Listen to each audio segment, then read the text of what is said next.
Dahil nga ti arabot na yung eleksyon, nangutang muna ako para iharanda ngayong Domingo. Normal kasi sa ating mga Pilipino na mangutang para ihanda para naman maipakita sa mga tao na tayo ay nakakaluwag-luwag.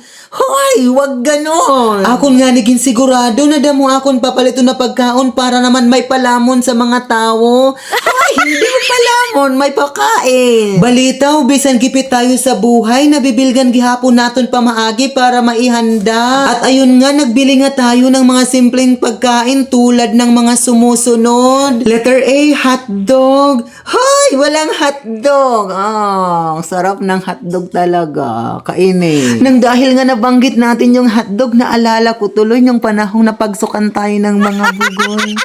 Hoy, walang nangyaring ganon. Balitaw, para ma-impress yung mga kaibigan natin, naghanda tayo ng tinatawag na letter B, coffee jelly. Oo, tama po ang narinig nyo, coffee jelly. Bali, ito na nga ang proseso sa paggawa ng coffee jelly. Oh, wow! Wow! Baligin tadtad nga ni naton anay ang pinatiga nga coffee jelly. Pinatiga. Tapos ginhuadliot naton an mais nga dilata. Pagkahuman nga ni huwad-huwara san mais, ginpigsot liwat ang tinatawag ng all-purpose cream.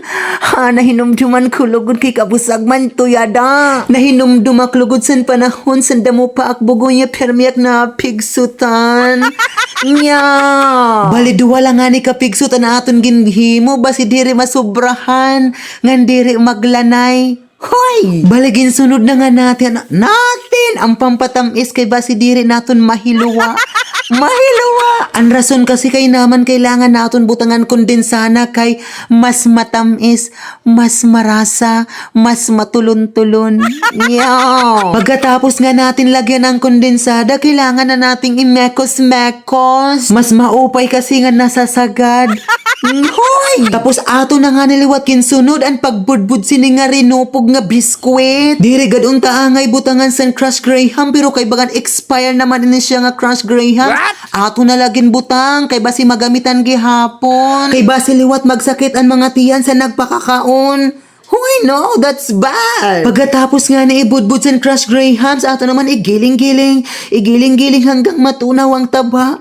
Nang tinikman nga ng aking sister brother, sabi niya, matabang pa siya. Kaya naman ang ginawa ko ay dinagdag ko ng isang panglata ng kondensada. Kitunta man kung diri kam diabeteson san katamis niya na. Hindi ko nga ni alam kung coffee jelly pa ba ang tawag niyan kay marami namang naidagdag na hindi karapat-dapat. May nakalatang mais at saka Crush Graham. Malamang wala kayong magagawa kung paano gagawin namin iyan kay kami bayaan naggawa niyan. Dahil ang kamatuuran, maparasa man o hindi marasa ang iyong ginawa, mareklamo gihapon yung mga maralamon.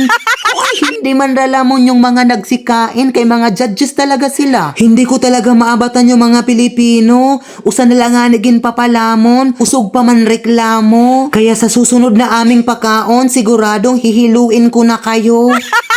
Hoy! Badi yun! Balitaw, sana nabusog kayo sa mga pagkaing aming inihanda para sa inyo. Salamat!